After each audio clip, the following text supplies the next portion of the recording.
Bom dia, boa tarde, boa noite, Bitcoins do Brasil e do mundo que me seguem aqui no Declarando Bitcoin.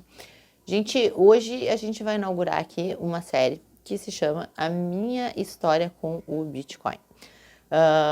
Antes de mais nada, toca o sininho aqui, fica comigo até o fim para te ouvir o que é essa série.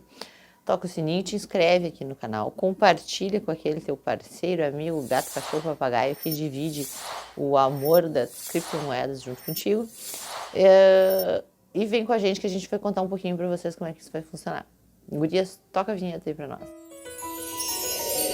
Eu sempre costumo dizer para toda e qualquer pessoa que consulta comigo, costumo dizer isso em todas as entrevistas que eu dou, que o imposto de renda da gente é a história da vida da gente, né? Então, o imposto de renda, ele nada mais é do que a história da nossa vida fiscal e financeira, certo?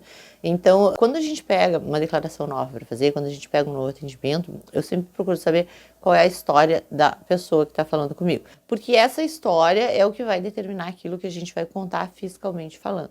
Então, às vezes as pessoas me procuram me dizendo, como é que eu faço para declarar um Bitcoin que eu tinha do ano XXX e não declarei? Como é que eu faço para isso, isso, aquilo? Quanto é que eu vou gastar para isso, isso, aquilo? Como é que eu provo agora que eu ganhei isso de forma lícita, que eu fui lá, que eu comprei, que eu ganhei, que eu minerei, assim, as histórias, as diversas histórias que eu tenho aqui, já por si já dava um livro, né? Óbvio que tá tudo é coberto por sigilo fiscal, eu não posso contar a história de ninguém. Qual é a história que eu vou contar aqui? Eu vou responder as histórias as quais as pessoas me perguntam, né? Então, assim, esse livro da história da gente é um livro que tem que ser contado. Se esse livro não for contado, é aquilo que eu digo sempre.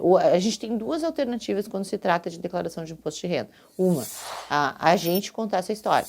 Duas, a gente não contar a história e esperar a Receita Federal vir interpretar a história da forma como ela aparecer. E eu sempre digo uma coisa também que é muito básica, né? Que não basta ser correto, tem que parecer correto, né?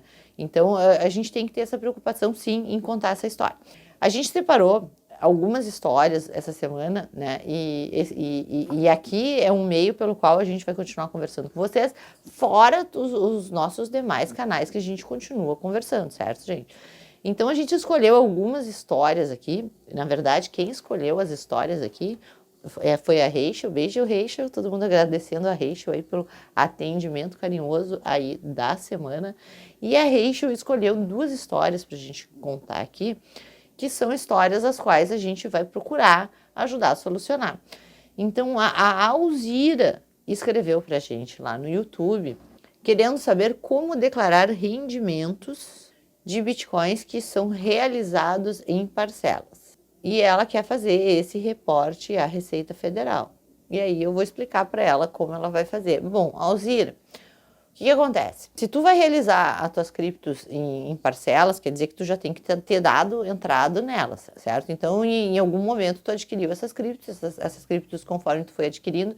Se Exchange Nacional, essa história foi contada lá pela IN 1888, tu foi lá, fez o complemento dessa história lá no teu imposto de renda, e agora quando tu realizar mensalmente, quer dizer que tu está liquidando mensalmente essas criptos, alienando, seja ela por venda, por permuta e etc. Vamos supor que quando tu esteja falando aqui realizando, tu queira dizer que tu está vendendo. Então, se tu está vendendo todos os meses, tu vai contar essa história para a Receita Federal de que forma? Primeiro, tu tinha que ter essa cripto em estoque, esse é o número 1. Se ela estava em estoque, ela tem um custo, número 2, né? Então, tu vai lá e tu vai preencher um GCAP. Se superior a 35 mil, tu vai preencher um GCAP dessa venda, onde tu vai colocar o teu custo anterior, o teu preço de venda agora e vai, por meio disso, calcular o imposto, pagar esse imposto.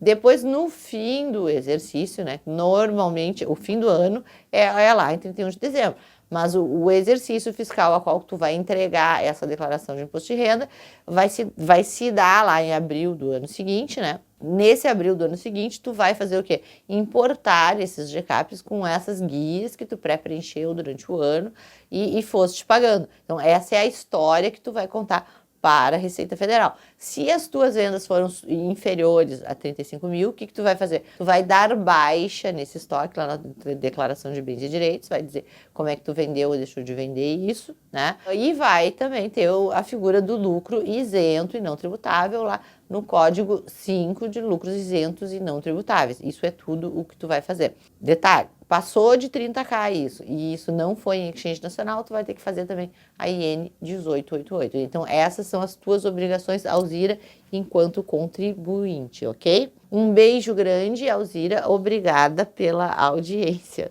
Outra história que a nossa equipe selecionou é a do Márcio Silva. O Márcio Silva comprou no ano passado em torno de 4 mil reais em criptomoedas e no ano inteiro de 2020 ele não teve renda maior que o teto de 28 mil. Ele é obrigado a fazer a declaração de R se tu não tiver nenhuma outra situação e tu teve renda abaixo de 28 mil, né? Compras abaixo de 5 mil reais, certo? De um determinado ativo, tu não é obrigado, não. Certo? Se tu fez isso em Exchange Nacional, a Exchange Nacional, sim, ela já fez o reporte para a Receita Federal, certo? Mas pelo valor, tu não é obrigado a fazer a declaração de imposto de renda. Se em exchange estrangeira, tu também não é obrigado a fazer a declaração de criptoativos mensal, porque tu não ultrapassou os 30 mil reais no mês, entende? Então, tu não é obrigado a fazer coisa nenhuma, desde que tu não te enquadre em nenhum outro caso que não esteja mencionado aqui. Nesses dois casos que tu está mencionando aqui, que é compra inferior a 5 mil reais do determinado ativo e o recebimento, né, não superior ao teto dos 28 mil, tu não é obrigado a declarar o imposto de renda, não, ok? A nossa série de hoje termina aqui com outra história selecionada pela equipe, que é a do Ilas Alves. Ele quer saber se é normal pessoas caírem na malha porque compraram menos de 5 mil e fizeram day trade em BRL sem declarar. Ele paga multa de 1%, explicar. Vamos lá. Tu comprou menos de 5 mil reais. Se tu comprou menos de 5 mil reais e fez day trade, obviamente tu ultrapassou os 30k. Se tu comprou, digamos ali, a 5 mil reais, tá? 5 vezes 5, 25, 6 vezes 5, 30. Se tu fez 6 trades aí já no dia, tu já ultrapassou no mesmo dia os 30, né? E se tu faz day no mês, tu fez isso várias vezes, né? Então, se tu é se tu fez um day trade normal aí, tu ultrapassou certo o valor da iene, ok? E se tu ultrapassou o valor da iene aqui, muito possivelmente tu ultrapassou também o limite de isenção, que é os 35, tá? Então, ainda considerando que tu estivesse fazendo isso no exchange nacional e não tivesse iene, tu ia ter ultrapassado os 35, né? Porque a permuta, ela conta nesse day. Esse day, essa permuta, o cripto, ele vai contar no teu limite de alienação, certo? Então, tu é obrigado a fazer sim. Né? Então, tu não pode cogitar a ideia de não fazer. Por quê? Porque tu vai, por óbvio, né, fazer várias vezes essa movimentação vai ter um volume maior, né, porque toda vez que tu for voltar esses 5 mil cripto de alguma forma, isso aí altera os teus volumes, né, então tu vai ter um volume de negociação muito maior do que 5 mil reais, porque se tu fizer ele 50 vezes, né, olha quantas vezes mais do que 5 mil tu vai ter volume de negociação, então presta atenção, tu corre o risco de malha sim, né, então tens que informar sim, tens que fazer a iene se for fora da Exchange Nacional, até porque a multa da iene é 1,5% sobre o total das transações e esse 5 mil vai entrar na multa, no cálculo da multa, de que forma? A toda a ida e vinda dele, né? Porque tu vai fazer um cripto dele aí, calcula quanto isso vai te dar de movimentação, 1,5% sobre tudo isso seria a multa a pagar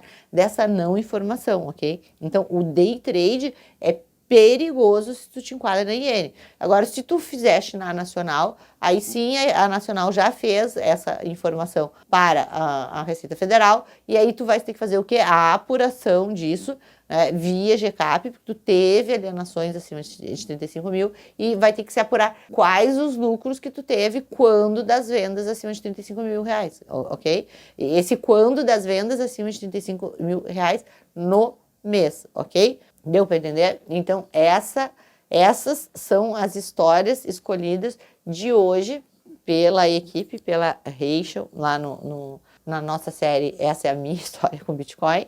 E a gente vai vir responder para vocês isso também sempre que é possível. Preferencialmente uma vez por semana a gente vai tentar responder uma história dessas aqui, pelo menos, ok? Então hoje a gente abriu com essas 3. Semanalmente a gente vai escolher uma das histórias aqui para tentar destrinchar essa consulta, né? Vai ser uma espécie de 0800 aqui, onde eu vou responder uma, no máximo 2 aqui. A gente não vai conseguir responder tudo para não ficar vídeos muito longos aí da tua história com o Bitcoin, ok? Um beijo grande e até a próxima semana.